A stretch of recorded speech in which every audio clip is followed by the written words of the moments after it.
Hey guys, it's Anthony again. I thought I'd do my thrift store roundup for December 5th, what I got this week.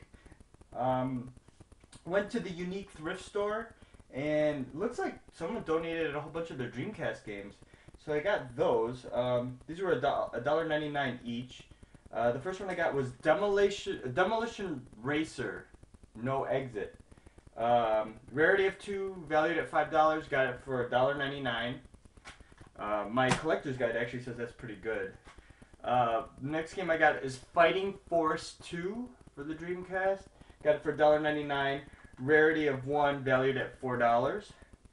Now, I heard that game isn't very good. It's actually a follow up to a PlayStation 1 game. The next game I got was Unreal Tournament. And that I got for $1.99.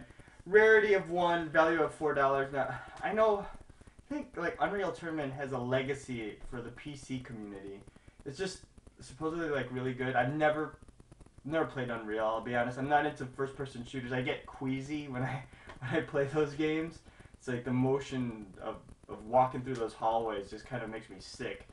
But I don't know. Maybe I'll give it a shot. And I know it says it has online multiplayer, but yeah, I don't think if I log on to any of their servers that I will find anyone to play this game with. Plus, I don't have a landline, and I think that's how you connect the Dreamcast to the internet.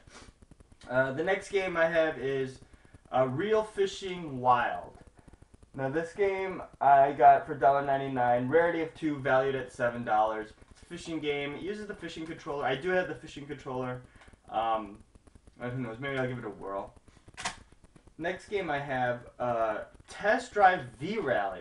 Now this, when I looked it up, really surprised me. This is actually the rarest game out of the pile. It's I got it for $1.99. It's worth $15, and it's a rarity of 4. Like, who knew a racing game?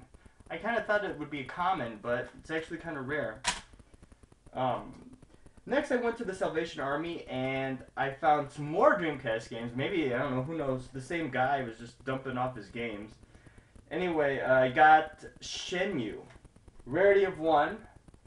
Value of $5. I got for $3. It's complete and everything. And funny story about the Salvation Army. I found all of these Dreamcast games in their CD rack, and CDs are $1 there. So I thought, oh, I'll be slick, and I'll just take all these Dreamcast games and just gonna slide them on the counter and say, oh, here are my CDs. And I just slide them over like that, and the lady goes, sorry, senor, it's a Sega. This is Sega, $3. And I'm like, dang! I wanted them for $1 each, but I even kind of protested. I said, but I found it in your CD rack. He's like, sorry, Sega, Sega. I'm like, ugh, whatever. Shenmue, actually, I know everybody, there are people who will go back and forth on this game. I'm on the side of it being a tad boring, but I respect it for what it is. It's that open world adventure thing. The next game I got was Carrier, and this game is a rarity of 2, valued at $5. I got it for $3. Looks like sci-fi Resident Evil. Jellico, I think is the company. They made Bases Loaded. The next game I have is The House of the Dead 2, and I do have light guns. I guess I could use this on.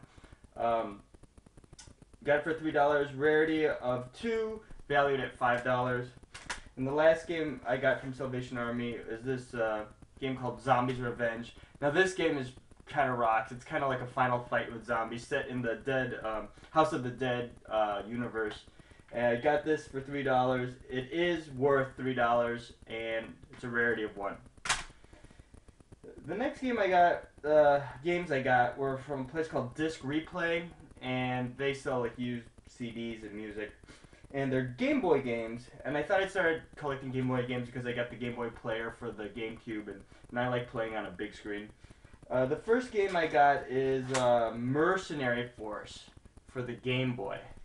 Now, this game I saw on YouTube, and it looks like it plays like a game called Aztec Adventure for the Sega Master System, if you guys are familiar. But all the posts and comments say it actually plays more like Pocky and Rocky from the SNES. It's a rarity of 3, valued at $5. I got it for $1.99. The next game I have is Revenge of the Gator. Now, my collector's guide says this is the best pinball game on the Game Boy. And just a great pinball game overall. I can't wait to try it.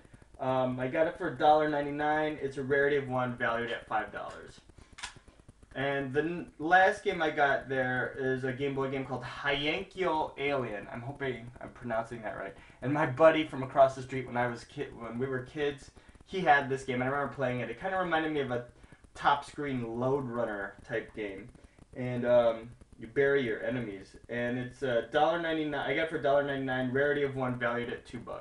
So it was a wash. Got it for the price it's worth. And then the next place I went to during the week is a place called People Play Games. It's a retro video game store. If you're ever in Chicago, come visit People Play Games. This is a picture of their bag. It's at 3268 North Clark Street. Just a little plug for them. They're great. You'll find some really good stuff there. The games I got there was Mazen Saga Mutant Fighter. Mazen Saga Mutant Fighter. I got it for $4.95. It is a rarity of 2, valued at $4. Obviously, I got it from a retro store, so I paid just a little over the value price. The main character looks kind of like Transor Z, like an old anime cartoon I used to watch. It's kind of a beat 'em up though, kind of like Double Dragon with a sci-fi theme. Pretty good. The next game I got was Hammerlock Wrestling for the SNES. I got it for $5.95. It's a value of $5, rarity of 5, so it's somewhat rare. But man, the gameplay is disappointing. Dudes, like I put this in, and I was expecting like really big hulking characters and stuff.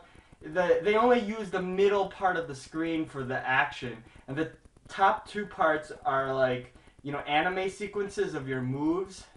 So I was just like, they kind of reminded me of Tecmo World Wrestling on the NES, but not as good.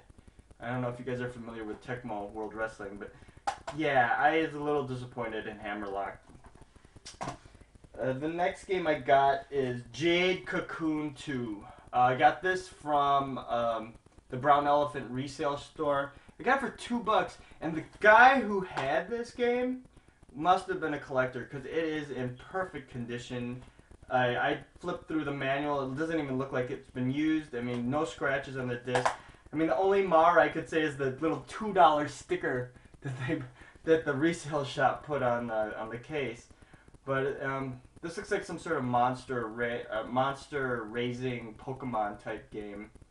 I don't know. I'll have to give it a shot. PlayStation 2 game. And the last 2 games I got were from GameStop. Super Dodgeball for the Game Boy Advance. I got it for $2.69 with my Edge card. I think it's kind of based on the old Super Dodgeball for the NES. I don't know. Atlas made it. Give it a whirl. I remember reading about it a while ago. And the last game is Ultimate Muscle: The Path of the Superhero for Game Boy Advance. I got that for $3.59. And I don't know if I mentioned Super Dodgeball I got for $2.69. I have all the muscle games. I have the first one for the NES, the one for the GameCube, and the one for the PS2. And I think this is the last US release of an Ultimate Muscle game. I played it a little bit. It's actually better than Hammerlock Wrestling. This little cart is way better than Hammerlock Wrestling. And that's pretty much it, guys. Just wanted to tell you what I got this week. Happy gaming, and thank you for watching.